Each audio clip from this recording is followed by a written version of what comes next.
we're live and good whenever you are, sir. All right. New camera, eh? Yep. It's like full screen. Don't have the Bubbas now. I know, right? Interesting. I know. It's like a wide angle lens. I like know, that. It's weird. Is that randomly found it. my mic up? Check one. Yeah, let's All right, cool. go into OBS. You want to do that again? All right, check one. Oh yeah, that's perfect. Check. Forward check, back check, stick check. Puck Steve. Alrighty, well, we'll go ahead and get started. Well, first of all, Coach, how you doing today? Oh, just absolutely fantastic. Love it. Yeah, doing so well today. It's been like a very enjoyable day, from practice, clip and film, meetings and stuff. I love learning a lot from our GMs, putting some different spins on stuff, verbiage that helps me out to teach the boys a little bit better. Yeah. Well, how was practice this week? Oh, it's good. We had the Stanley Cup tournament this weekend here, Friday through Monday, and so we had limited Monday, so we had a really good workout, got the lungs going a little bit there, and practice today was great. And then yesterday was a good touch of the pucks on the ice there, getting a good sweat going and executing the right way. So yeah, it was a lot of good stuff there throughout our practice this week. Execution seems to be good. Teaching points are definitely a big key that we're dealing on some little details here down the stretch to make sure that our boys are all ready to go. Nice. Well, let's talk about this week a little bit. You got El Paso on the road, a little bit of a long bus ride at that. How nice is it to be able to have an opportunity to leave Thursday morning so you don't have to have that travel affect you as much on that Friday game?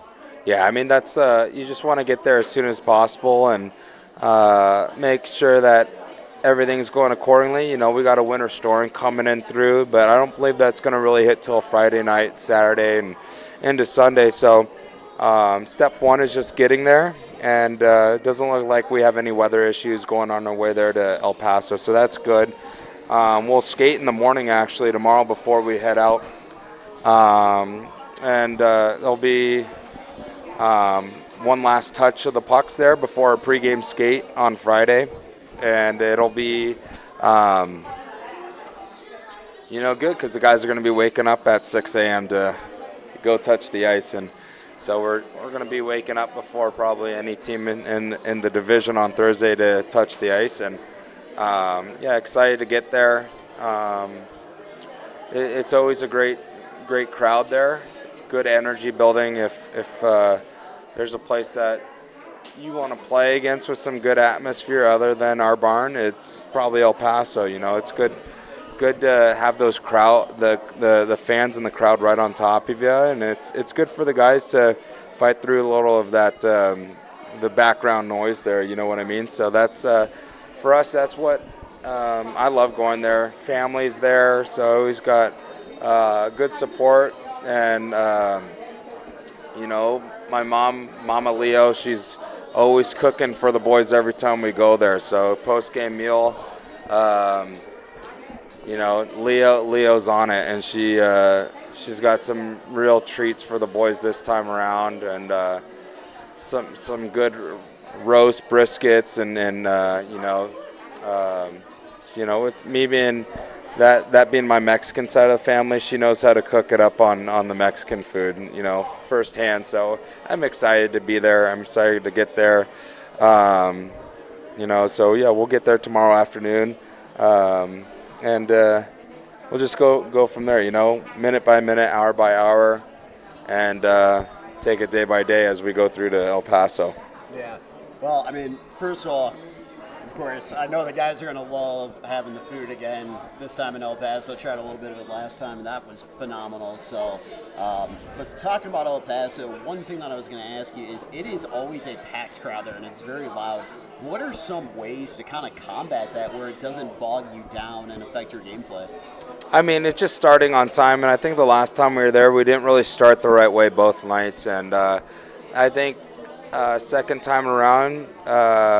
Having gone through that experience, the guys know what to expect now. The guys with their first time, being there in El Paso, and it's just all, I would say, going through it already. The nature of kind of being a veteran in a reoccurring area for us now, so we know what to expect. And I try to give the guys a forewarning last time, and it took them by surprise a little bit. So it's good. Like you said, it's a different rink because they're right on top of you, whereas we have a very traditional professional hockey building, similar to Corpus, like, professionals setting there. So it'll be a lot better going into that building this time with our boys already knowing what to expect, and keep our minds and our game focused on ourselves and what the task at hand is. Yeah. Well, last series against Corpus, 2 unfortunate endings to those ones, both ending in overtime, not going the way of Wranglers, but ultimately still picking up 2 points at the end of the day from that series. How big are those 2 points where you're able to push a team to be able to force overtime twice? Yeah, I think it's just good that our guys still had that fight mentality, or all the way pushing through to OT. And the first night we fought our way back to tie the game there in the third period, and a little bit different story on Saturday night where you have the lead and ends up being a tie game going into the third. But ultimately, it's good to get points out of it each night, and it's just building process, building up the right way, and for our guys staying focused on what we're able to build consistently and make sure our heads are still in it. Yeah. Well, we talked about it a little bit as well previously about Cassie Weckstrom. Got his first game in net finally in this past series. What did you see out of his game that you really liked that Friday night? Yeah, I saw a strong game out of him. It was his first game in over a month, so that to take note on too is crazy. So he's now getting some good conditioning in throughout the game and the practice week that we're having, and it's. I think he's a goaltender that keeps the game right in front of him. He's steady, and like I said last week, he moves and works really well in his crease, and so it gets you excited about a guy that's ready to just play a hockey game. And for his first game, he got a point for us, and that's awesome. And working forward through here, and I know he took it upon himself talking to me after the game that maybe he should have had 1 or 2, and that's always great that when a goaltender comes to you knowing some of the faults and his expectations over himself. So it speaks highly of where he knows his game is and will be, and so it gets you excited throughout this stretch here, these last 20 games or so, to push the pace and start to tilt the game a little bit. Well, recently we had Jake Bollinger commit to Tufts University, but today we actually had another player commit. We had Tiernan O'Rourke commit to Connecticut College. What are they getting out of a guy like Tiernan O'Rourke over at Connecticut College? To you, what is just so valuable about him?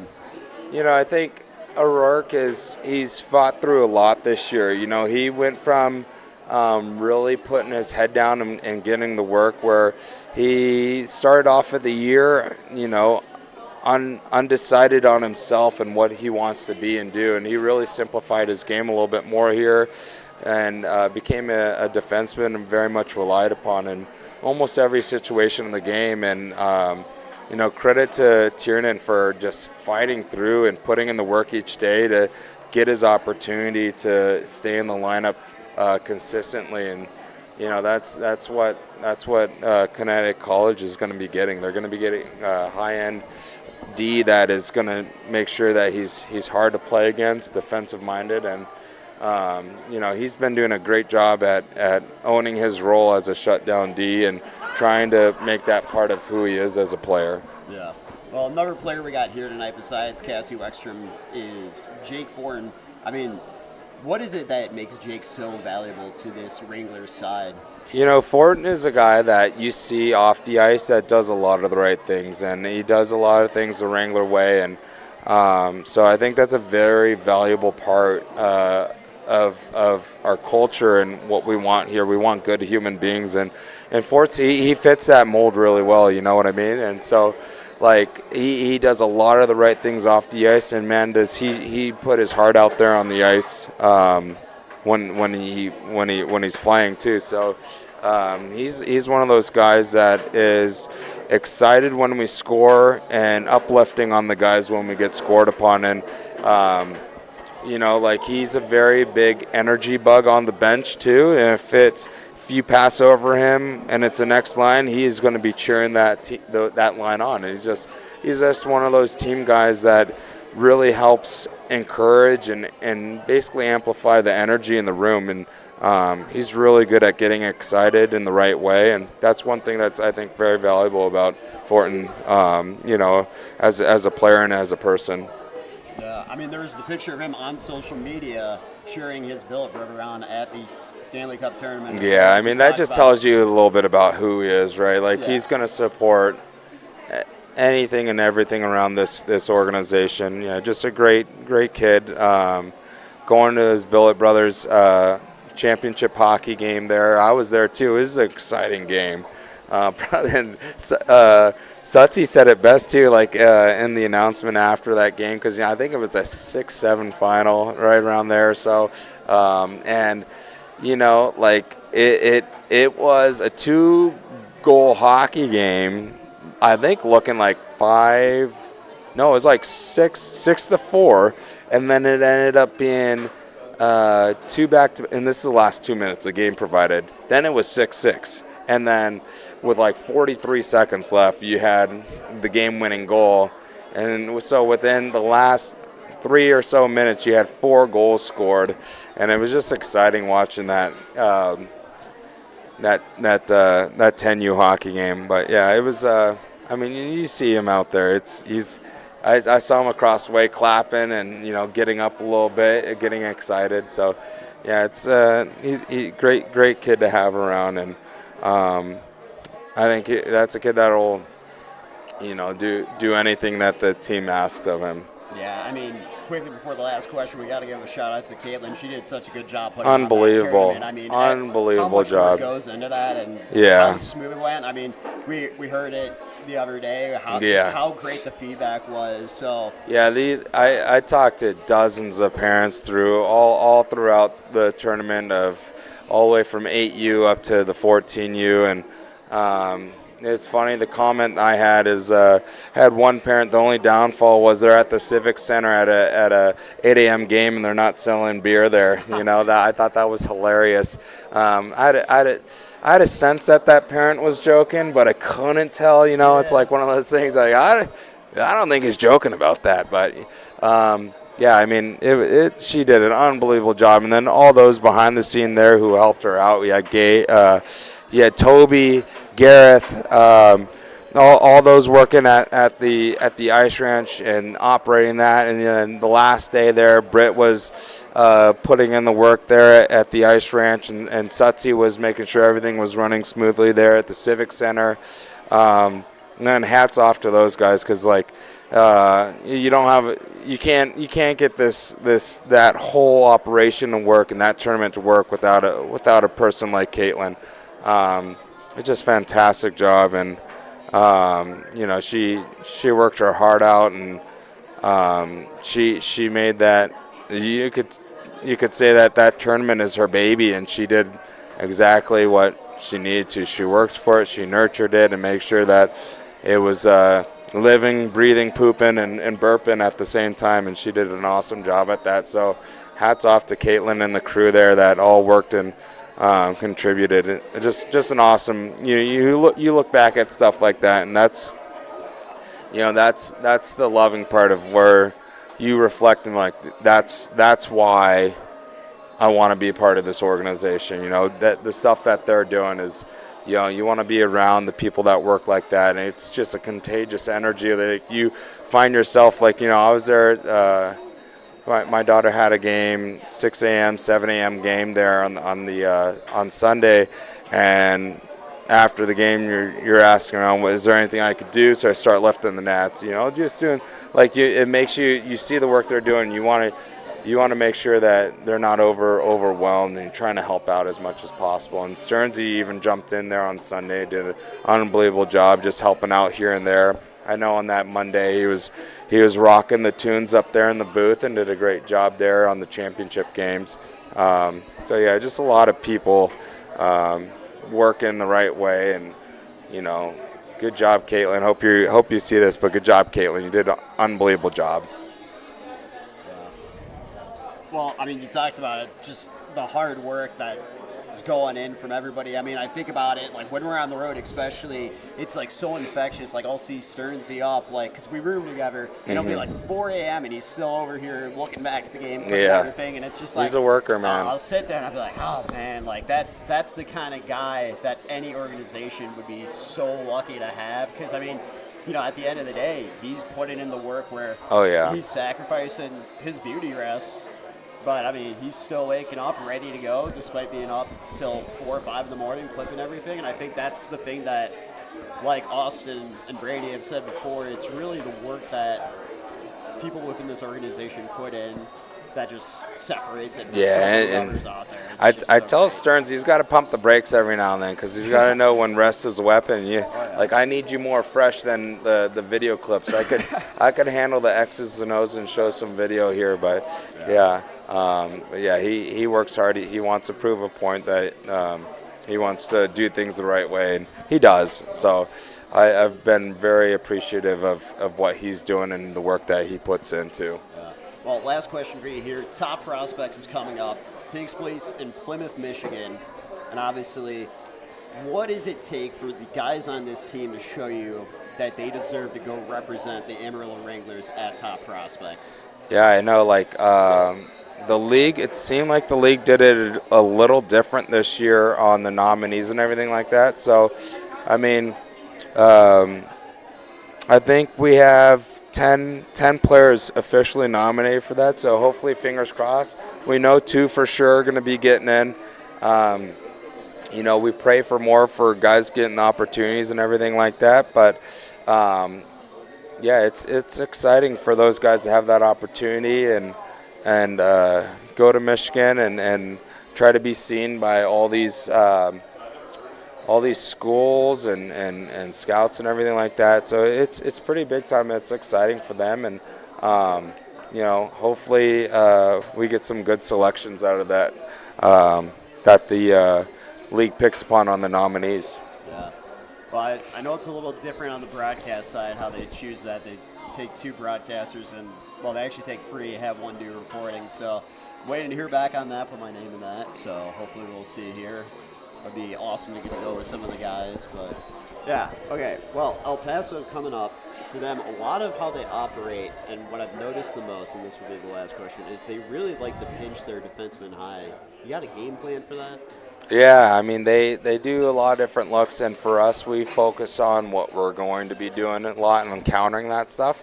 So, yeah, we definitely have our plan and what we're doing against them, and make that our wingers are being hard and heavy on pucks to counter and everything like that. So yeah, it's something to look forward to for our guys, and the way that they're working and putting in the work and the way that they've been practicing has been pretty pleasing to the eyes. So you just got to put in the details there to make sure that they know what's coming to them on Friday and Saturday night. Yeah. Well, Coach, appreciate it. Yeah, thanks, Danny. We'll have Lucas Stern join us. We'll have Stearnsy here. All right, here he goes. Number 1 goalie in Amarillo Men's League. Oh, yeah, there you go.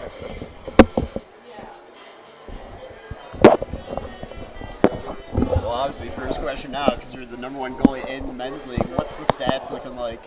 Well, for someone that's washed up and only played 1 game, I'm 1-0, 1 goal allowed. So I'd say for someone retired, putting the pads on for the first time in a while, pretty good. Yeah, there you go. E-bug situation coming up for the Dallas Stars. Yeah, I'll pass. I'm sure I'm sure there's a lot of people in Minnesota that can agree with me when I say we're still bitter about the North Stars leaving. But I'll beat you to the punch. Daniel, how are you?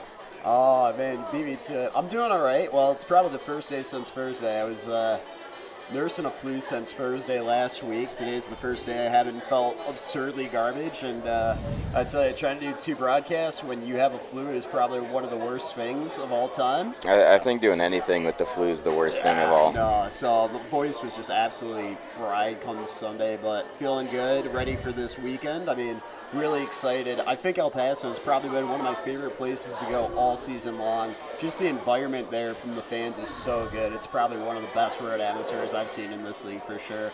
Well, I mean, talking about El Paso a little bit, what are you kind of expecting out of this weekend going into it? I think it's going to be a really good test for us. Like, we've done a lot of really good things in practice this week, and I know last time we went there, we didn't have the best results, but it's going to be, I think, a lot different the second time around. Now we know kind of what to expect with their barn. They pack the barn. It's loud, a lot of distractions. So I mean, first time going in there, it can be a little bit overwhelming, I guess, where it's like you're looking around, there's noisemakers, the fans are really passionate there, so now we know what to expect. And, they're going to see, I think, a different team. Like, we've made some really good adjustments. It's been a really good week of practice where us as a staff, like, we've been talking, we'll get off the ice, like, man, that was really good.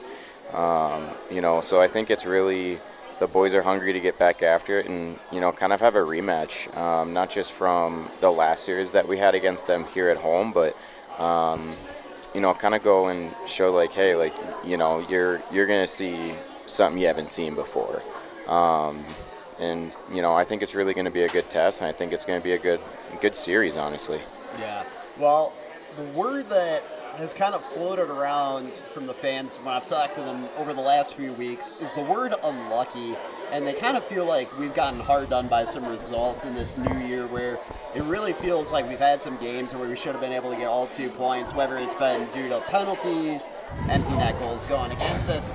I mean, how much of that do you just kind of try to ignore when it comes to hockey, the word unlucky, or just feeling like, oh, hey, we just got unlucky, but instead turning that energy into looking ahead? I mean, there's a lot of things that go into the result of a game, whether it's, too long of a shift, it's, a puck hopping over a stick, someone being 1 foot, in the wrong position, just have, puck just out of reach on a pass. Like, there's a ton of bounces that go in, and it can feel like the word unlucky is a really good way to put it. And there's been a lot of games in this 26 year calendar wise that it's like, man, like, we played so well. And that's kind of just part of the peaks and valleys of a season, where you're going to have those stretches where, no matter what you do, you can float a puck in from the far blue line, it's going to go in for you. And, but then at the same time, you could, be going down on an empty net breakaway and your stick snaps, So, I mean, unlucky, yeah, like, you can use that term, but these are the points in the season where, you really develop character-wise and you see who you are as a person, where it's like, are you going to, bear down and, work through it, or is it like, you can't throw your hands up, like, we just aren't going to get it? And none of our guys have, put their hands up and quit. Like, they've bared down, they're being physical in practice, they're engaged in the weight room. Like, it's, you can really see the character of guys that we have. So even though we haven't, gotten, the breaks in this new calendar year, like, it's going to come. And, no one in the room, everyone's still laughing, being themselves. Like, no one's changed.